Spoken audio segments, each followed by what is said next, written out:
नमस्कार। 91.2 NIVH hello Doon को सुनने वाले सभी श्रोताओं का बहुत बहुत स्वागत है। दोस्तों, हमारे संस्थान यानी निपवेट में डॉक्टर अनीता भटनागर IAS अधिकारी अपनी 2 पुस्तकें दिल्ली की बुलबुल और कुछ करोगे क्या का विमोचन करने के लिए पधारी। इस अवसर पर संस्थान के आदर्श विद्यालय के छात्रों ने पुष्प गुच्छ देकर उनका स्वागत किया और साथ ही उनके स्वागत में एक स्वागत गीत भी प्रस्तुत किया।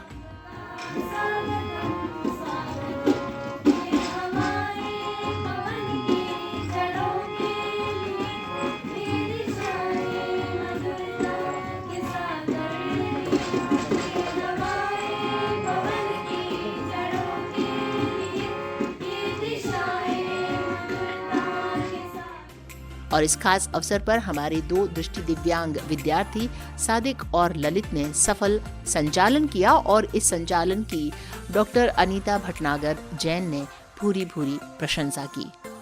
तो आइए देखते हैं इस खास कार्यक्रम की कुछ खास झलकियां।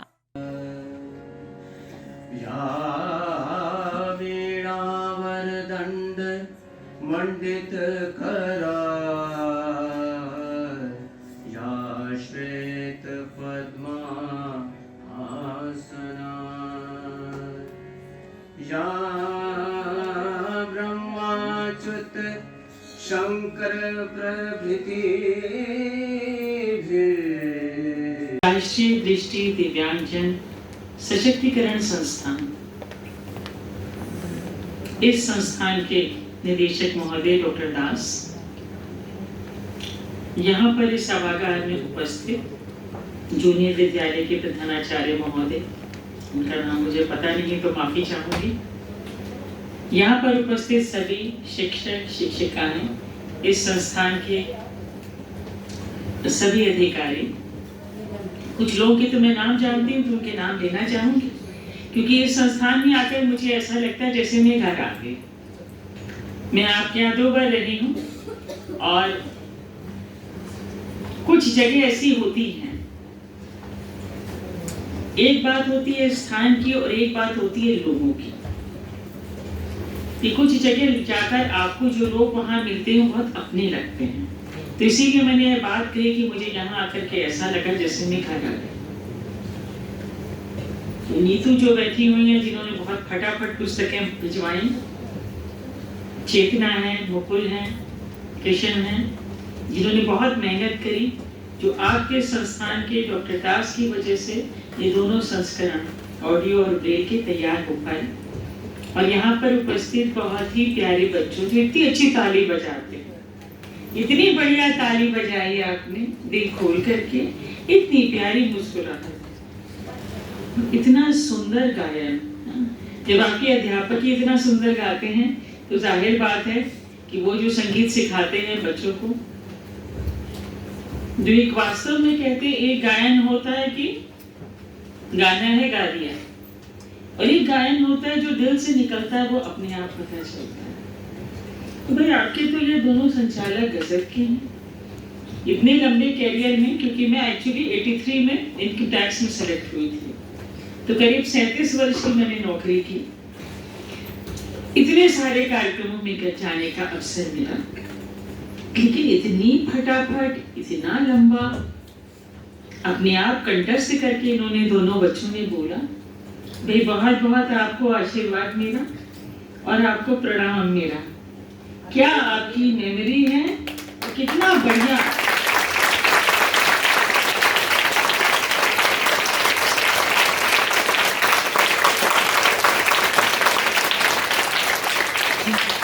मैं भी कुछ दिनों मेरे कार्यक्रम है, कल भी मैं उत्तराखंड के करीब 500 विद्यालय के बच्चों को पर्यावरण पर संबोधित करूंगी। फिर इसके बाद एक और लिटरेरी फेस्टिवल है। अगले सप्ताह में वापस लखनऊ पहुंचूंगी और मैं वहां से अपने लेटर पैड पर इन दोनों बच्चों के लिए एक पत्र लिखना चाहूंगी।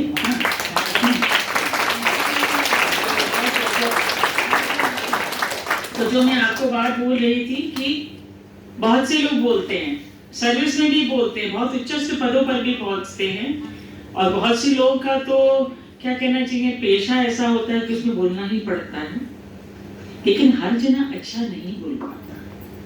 लोग बिना अटके नहीं बोल पाते, ज्यादातर लोग।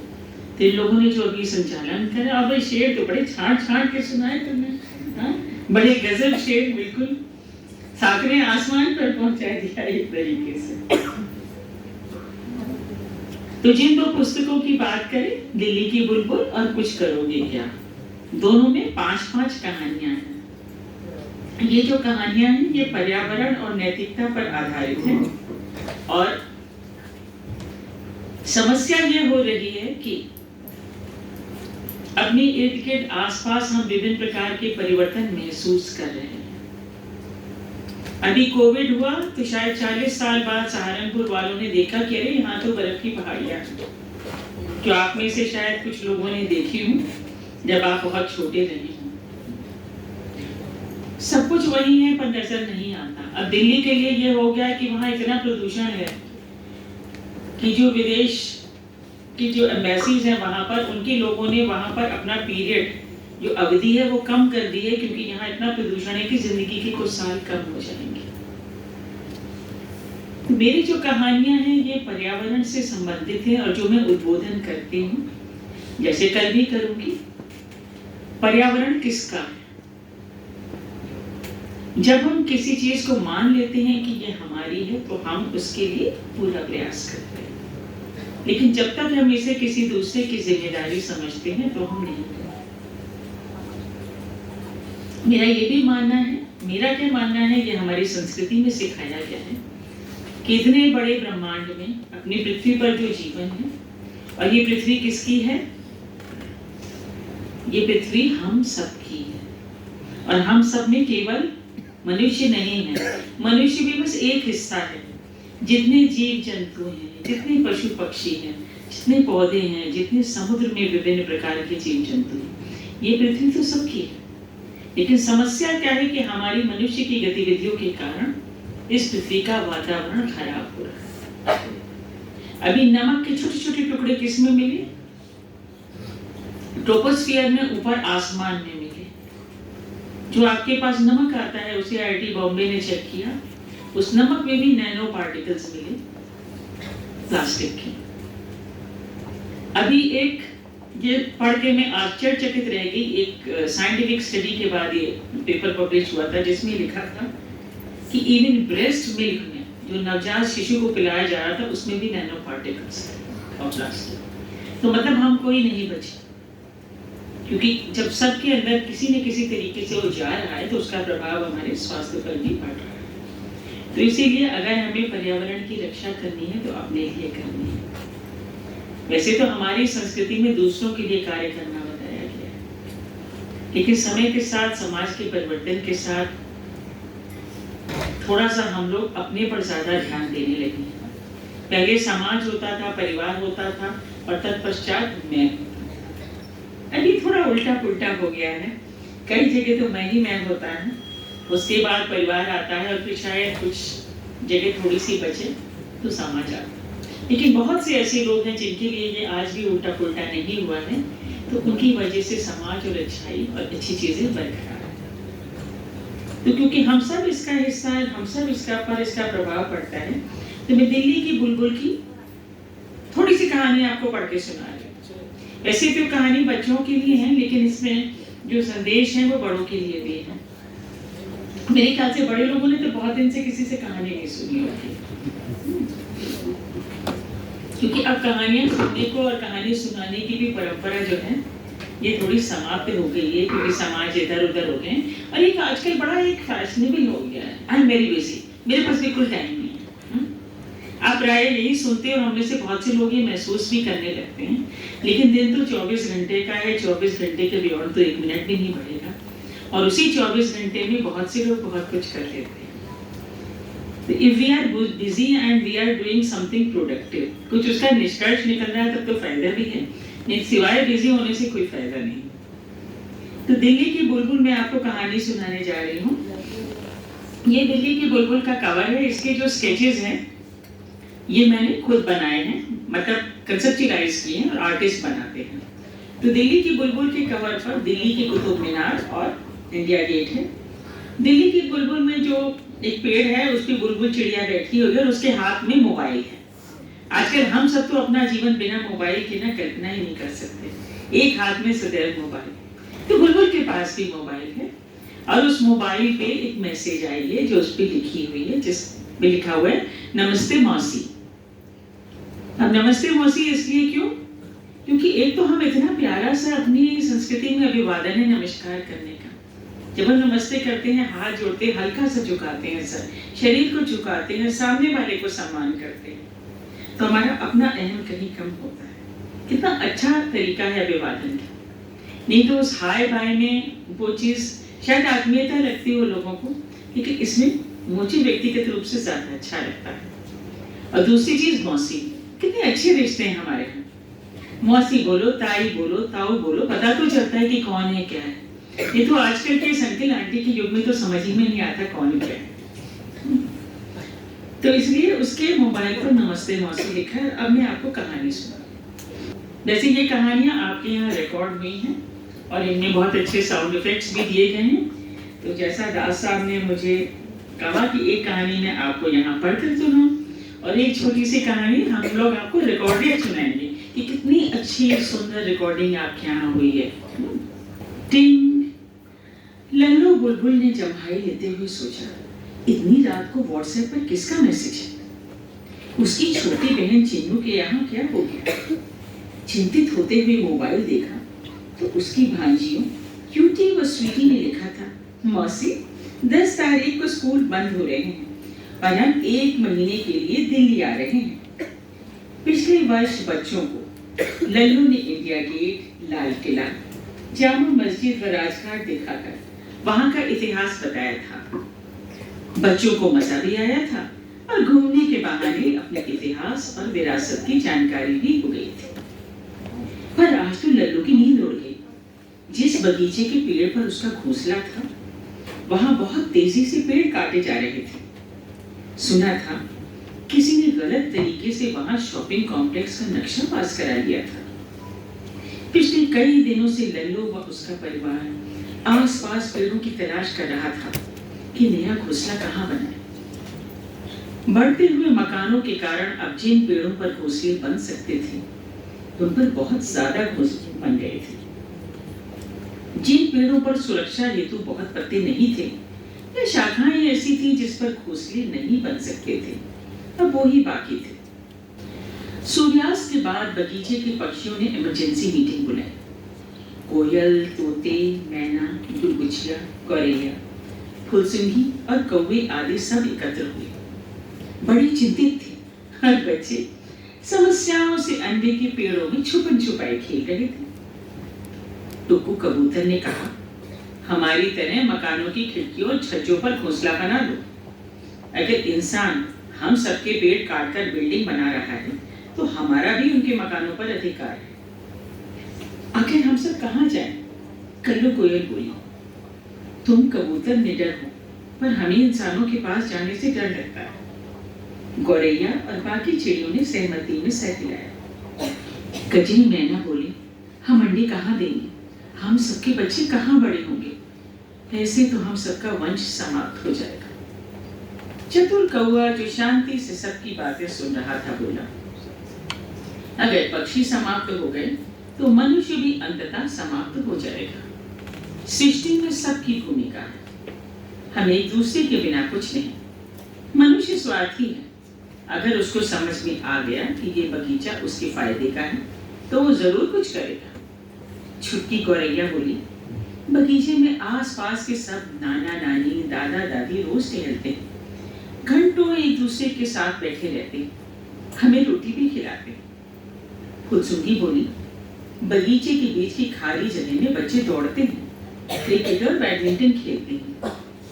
आजकल जो बच्चे खेलते नहीं वे गेंद की तरह मोटे होते जा रहे हैं। वीना नानी कह रही थी, पिज्जा, बर्गर और कोल्ड ड्रिंक से ही उनका नाती गोल मटोल और सुस्त हो गया है, पढ़ता भी नहीं। मिट्ठू तोता बोला, मुद्दे पर आओ, करना क्या है? कौवा बोला, रचना दीदी आरटीआई में सूचना मांगती, उनसे ही मदद मिल सकती है।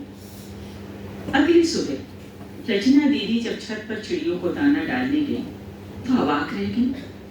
मुंडेर पर, छत के कोने में, कपड़ों की रस्सी पर सब अलग अलग तरह की चिड़ियों के झुंड बैठे थे। इतने पक्षी तो कभी उनकी छत पर नहीं आए थे। हर तरह की चिड़ियों का झुंड अपने साथ एक घोंसला लाया था। सब पक्षी चुप थे, मानो कुछ कहना चाह रहे। फिर चतुर कौवे ने एक छोटे से घोंसले को मुंह में लेकर दीदी के पैरों के पास धीमे से रख दिया। कुछ दिन बाद अखबार में खबर छपी, मॉल का गलत नक्शा पास कराने वाले लोगों को सजा। अब उस कॉलोनी के बगीचे का आनंद वहां रहने वाले सभी लोग उठा सकेंगे। लल्लू बुलबुल प्रसन्न थी। रहने वालों में बगीचे के सभी पक्षी और गीलों की लहरी का परिवार भी था। तो ये कहानी दिल्ली की बुलबुल।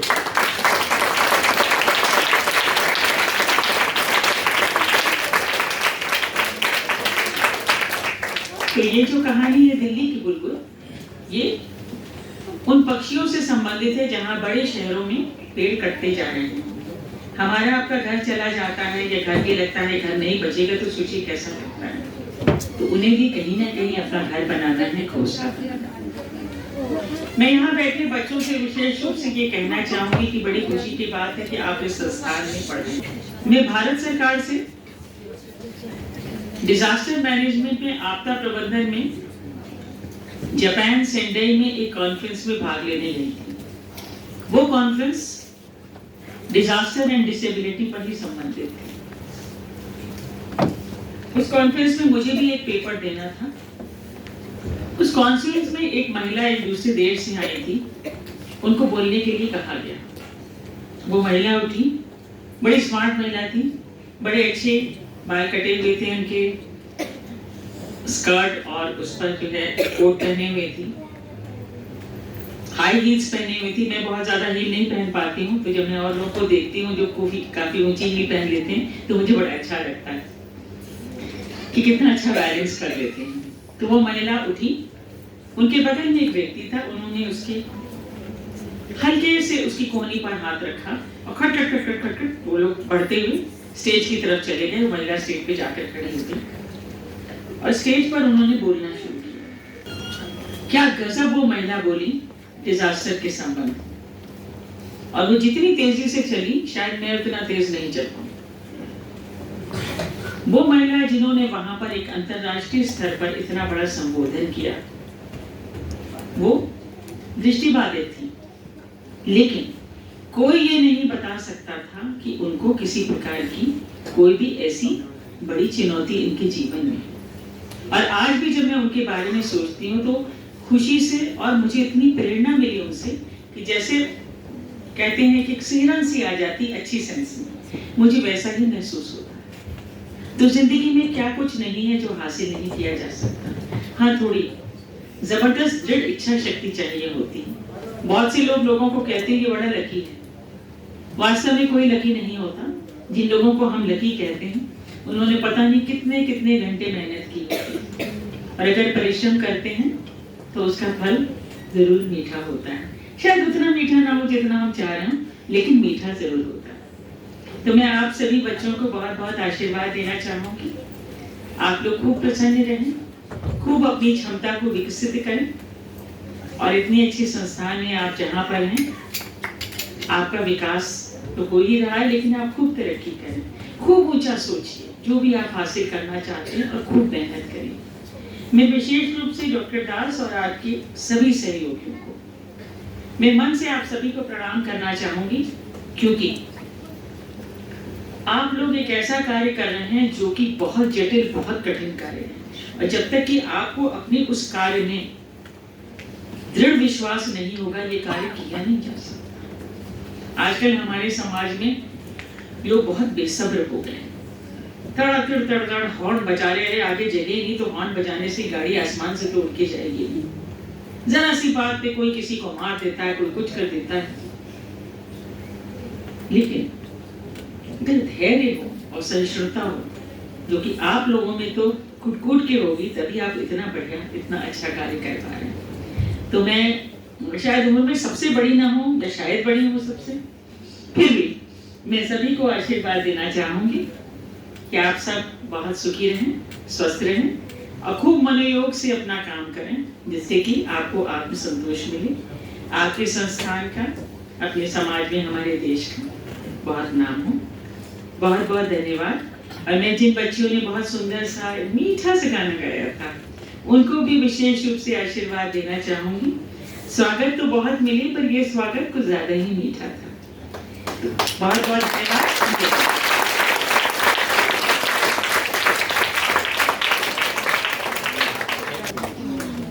आप सभी की तालियों ने बता दिया कि आपको मैम की कहानी कितनी पसंद आई।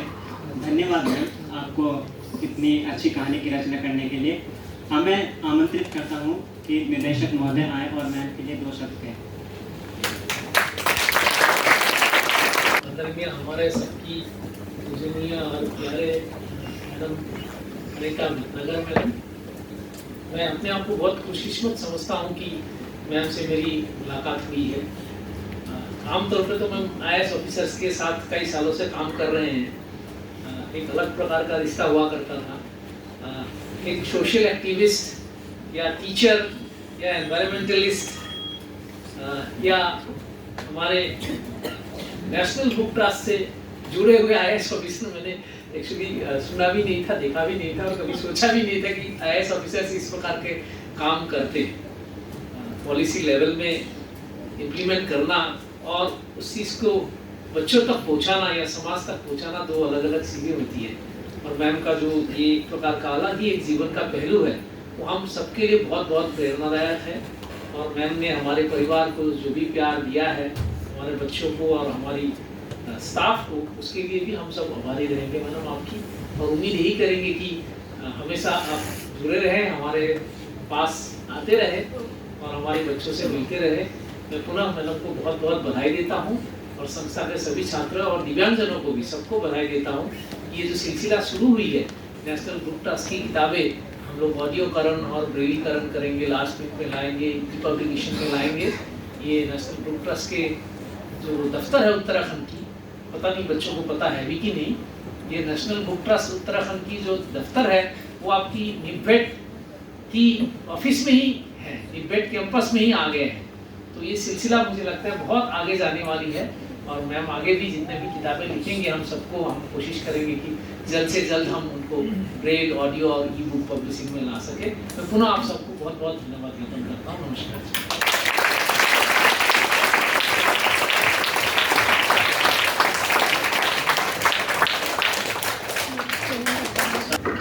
मैं आप सबके साथ ना एक चीज और साझा करना चाहूंगी। कल ये जो आपने आज तो कहानी सुनी ना, दिल्ली की बुलबुल और अपना विद्यालय, तो जो आपके विभाग के माननीय मंत्री जी हैं वीरेंद्र सिंह जी, भारत सरकार में, कल उन्होंने भी ये दोनों कहानियां सुनी और वो बहुत खुश हुए कि इतनी अच्छी रिकॉर्डिंग और ब्रेल वर्जन उन्होंने अपने हाथ से छू करके और उसको वो करा। और वो बहुत प्रसन्न हुए कि आपके इंस्टीट्यूट ने इन पुस्तकों का ऑडियो और ब्रेल वर्जन बनाया है। वो कह रहे थे कि अब बच्चों की जैसे कहानी की किताबें हैं, जैसे बचपन में वो चंदा मामा, चंपक, ये सब पढ़ा करते थे, हम लोग भी कई लोग पढ़ते थे उस समय, पर धीरे धीरे वो सब मैगजीन बंद हो गई हैं। तो मुझे बड़ी खुशी हुई कि इस इंस्टीट्यूट की, जबकि कि वो उनका ही विभाग है, उन्हीं की संस्था है, लेकिन क्योंकि यहाँ पर रिकॉर्डिंग का सुअवसर मुझे डॉक्टर दास से मिला और जैसे इन्होंने कहा कि जितना स्नेह मुझे आपके यहाँ मिला कि अच्छा फटाफट हाँ करते हैं, तुरंत करते हैं, सब करते हैं। तो आपके विभाग की, आपके में, आपकी संस्था की भी कल बहुत प्रशंसा हुई कि वहाँ पर बहुत अच्छा काम हो रहा है। दूसरी बात जो अभी डॉक्टर दास ने कही, उसको मैं थोड़ा सा और ऐड कर देती हूँ कि नेशनल बुक ट्रस्ट में मैं ट्रस्टी हूँ। तो अभी अगस्त में हमारी नेशनल बुक ट्रस्ट में जो मीटिंग हुई थी, मैं फाइनेंस कमेटी में भी हूँ, तो उसमें मुझे बड़ी खुशी हुई जब एक एजेंडा आइटम था जिसके लिए डॉक्टर दास ने बहुत मेहनत करी है कि इन NBT की पुस्तकों के ऑडियो और ब्रेल वर्जन करे जाएं। तो जैसे ही वो आया, मैंने खूब खुले मन से तारीफ की, सच्ची तारीफ की। क्योंकि कभी कभी हम सोचते हैं तारीफ तो ऐसे भी की जा सकती, पर सच्ची तारीफ की कि इतना बढ़िया इंस्टीट्यूट है, राष्ट्रीय स्तर का, इतना बढ़िया वहाँ पर ये काम करा रहे हैं डॉक्टर दास, और इसको तुरंत दिया जाना चाहिए। नहीं तो हमारी ना कमिटी में बहुत सारे मेंबर होते हैं, तो कभी कभी किसी भी चीज़ को पास होने में थोड़ा समय लग जाता है। तो खैर, तो मैंने कहा कि मैंने तो खुद अपनी किताब वहाँ पर रिकॉर्ड कराई है, और उन्होंने ब्रेल इतनी जल्दी कर दिया, तो वहाँ पर जो आप लोगों ने प्रपोजल भेजा था वो अप्रूव हो गया है। तो एनबीटी की पुस्तकें, जैसा आपने कहा, वो अब ऑडियो और ब्रेल में आप ही के संस्थान से बनाई जाएंगी, जो कि मेरे हिसाब से आप सब लोगों की एक बहुत बड़ी उपलब्धि है।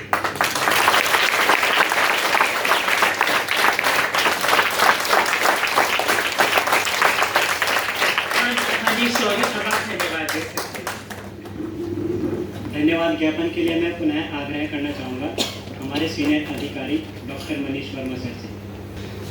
धन्यवाद।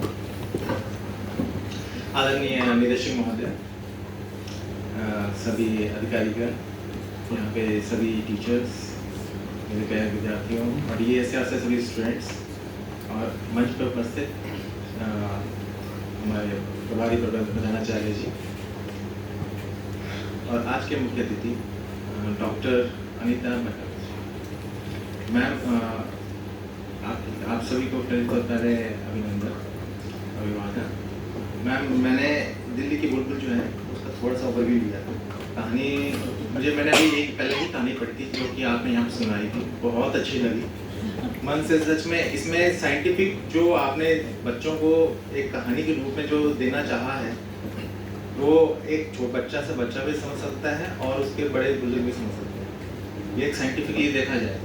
अब दिल्ली में नो डाउट कि पोल्यूशन बहुत ज़्यादा बढ़ गया है, और अब बच्चों किस प्रकार से हम जागृत किया जा सकता है, उनको ज्ञानवर्धन किस तरह किया जा सकता है।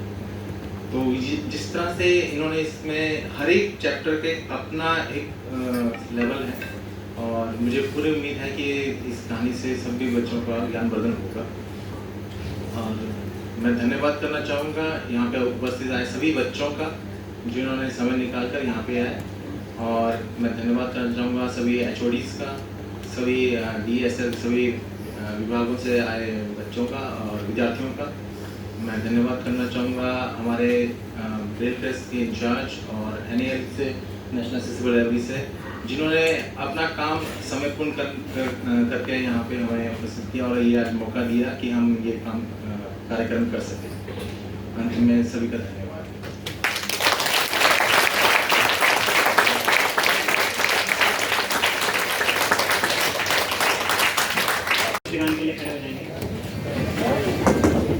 सावधान, विश्राम, सावधान, विश्राम, सावधान, राष्ट्रगान।